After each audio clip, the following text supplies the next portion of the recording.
မိမိအိမ်ရဲ့မြေအောက်ခန်းကနိုင်ရန်တစ်ခုကိုရိုက်ဖြိုလိုက်ယုံနဲ့လူပေါင်း2000ဆန်းတဲ့မြေအောက်မြို့ကြီးတစ်မြို့ကိုတွေ့သွားနိုင်တယ်လို့တင်ငယ်ချင်းတွေကယုံကြည်ပါသလားပြီးတော့အဲ့ဒီမြေအောက်မြို့ကြီးထဲမှာပဲလူထောင်ပေါင်းများစွာကိုအပြင်ကဘာနဲ့ကိုဝဲထားနိုင်တဲ့စနစ်တစ်ခုလည်းရှိနေပါတယ်ဒါဟာ science fiction စကားတွေကမြို့တစ်မြို့မဟုတ်ပါဘူးတူရကီနိုင်ငံကာပါဒိုစီးယားဒေသမှာတကယ်ရှိနေတဲ့ Darin QU Underground City ပဲဖြစ်ပါတယ်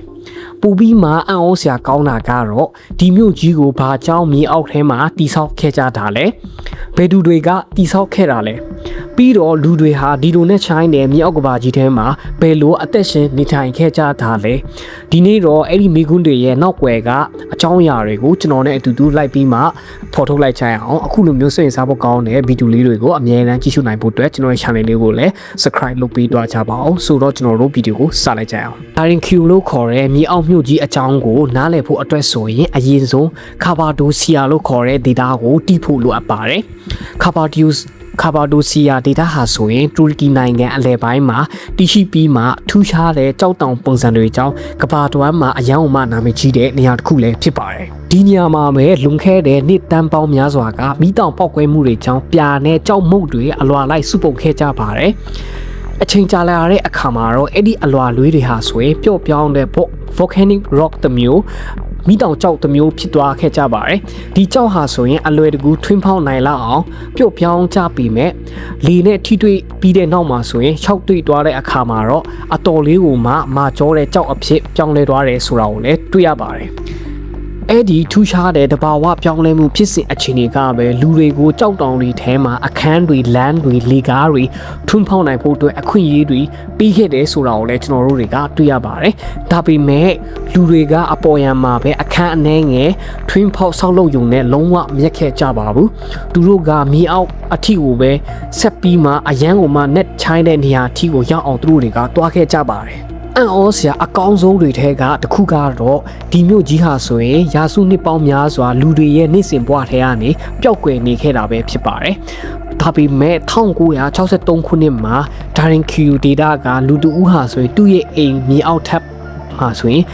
ပြုပြင်ရေးလုပ်ငန်းစဉ်တွေကိုသူကလုပ်နေတဲ့အချိန်မှာမျော်လင့်မထားတဲ့အရာတစ်ခုကိုသူကတွေ့ရှိခဲ့တာပဲဖြစ်ပါတယ်။အဲ့ဒါကတော့နိုင်ရန်တွေရဲ့အနောက်မှာဆိုရင်အပေါက်လေးတစ်ခုကိုသူကအစတင်ပြီးမှတွေ့ရှိခဲ့ပါတယ်အဲ့ဒီအပေါက်ကိုဖွင့်ကြည့်လိုက်တဲ့အခါမှာကတော့အောက်ကိုဆင်းသွားတဲ့လမ်းကြောင်းတစ်ကောင်းကိုသူကစထပ်ပြီးမှတွေ့သွားခဲ့ပါတယ်သူဆက်ပြီးမှရှာဖွေလိုက်တဲ့အခါမှာတော့အဲ့ဒီအိမ်ရဲ့အောက်မှာအခန်းတစ်ခန်းတည်းမဟုတ်ဘဲနဲ့လုံးဝကိုမယုံနိုင်ဖွယ်ဖြစ်နေတဲ့အခန်းပေါင်းများစွာလမ်းကြောင်းတွေလေကားတွေပါဝင်တဲ့မြေအောက်ကဘာကြီးတစ်ခုလုံးရှိနေတာကိုသူကတွေ့ရှိသွားခဲ့ပါတယ်ဒီလိုနဲ့ Darin Q Underground City ကိုခေတ်တစ်ကဘာကပြန်လည်ပြီးမှတည်ရှိလာခဲ့တာပဲဖြစ်ပါတယ်လူတိုင်းသိရှင်နေကြတဲ့မိကွန်းဖြစ်တဲ့ဒီမြို့ကြီးဟာဆိုရင်မြေအောက်ကိုဘယ်လောက်ထိဆင်းသွားရတာလဲဆိုတဲ့အဖြေကိုဖြေရမယ်ဆိုရင်ယနေ့အချိန်ထိဒီထူးဖော်ထုတ်လုပ်ထားတဲ့မြေအောက်အဆင့်တွေအများအပြားရှိတဲ့အထဲကမှပေါ့နော်ဒီလူတိများတဲ့အချက်လက်တွေအရာအနက်ကကြတော့85မီတာဝန်းကျင်လောက်ရှိတယ်လို့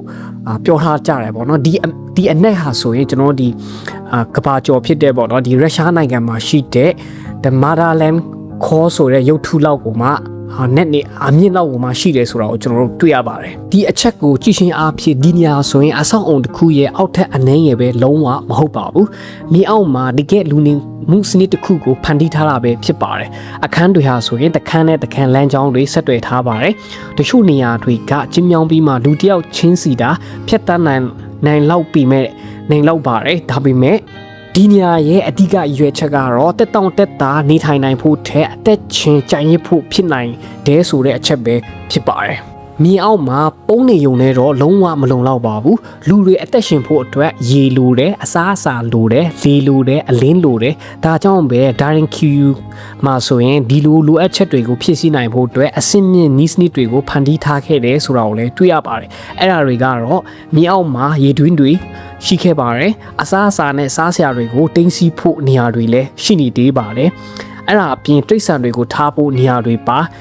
တွေ့ရှိထားပြီးမှလူတွေစုဝေးနိုင်တဲ့နေရာတွေဘာသာရေးနဲ့သက်ဆိုင်တဲ့နေရာတွေကိုလည်း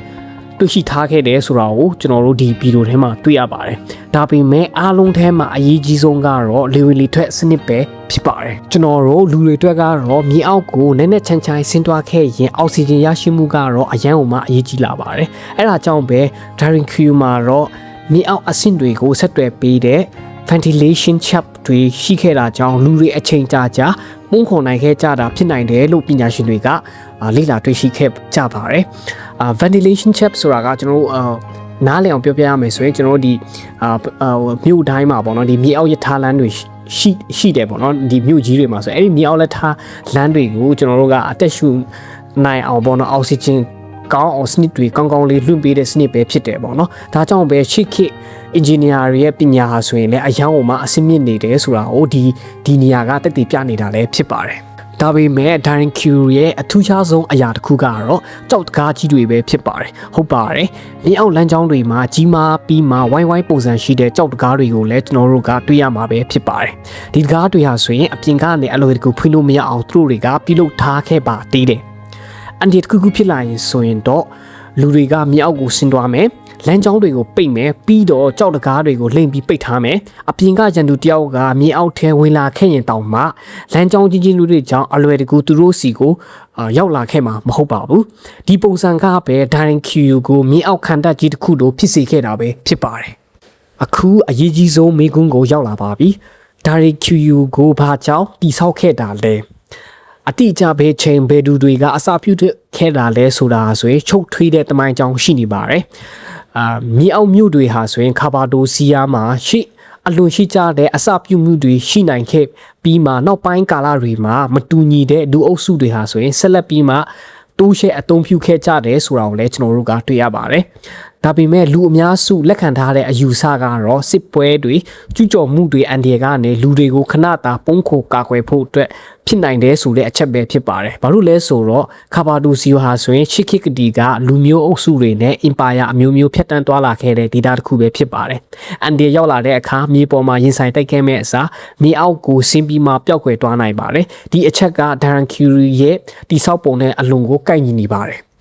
ဒီနေ့မှာကျွန်တော်တို့မြေအောက်မြို့တော်ကြီးအကြောင်းကိုအများကြီးသိလာပြီးဖြစ်ပေမဲ့မိခွန်းတွေကတော့ရှိနေဆဲပဲဖြစ်ပါတယ်ဘယ်သူတွေကအစပြုတိဆောက်ခဲ့တာလဲမြေအောက်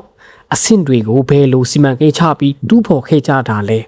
ပြီးတော့ဒီလိုမြေအောက်မြို့ကြီးတစ်ခုလုံးကိုတိဆောက်ဖို့လိုအပ်တဲ့အလုပ်သမားအင်အားနဲ့အချိန်ကိုဘယ်လိုစီမံခဲ့ကြတာလဲဒီမိခွန်းတချို့ရဲ့အဖြေတွေကိုတမိုင်းပညာရှင်တွေနဲ့ရှေးဟောင်းသုတေသနပညာရှင်တွေကဆက်လက်လေ့လာနေဆဲပဲဖြစ်ပါတယ်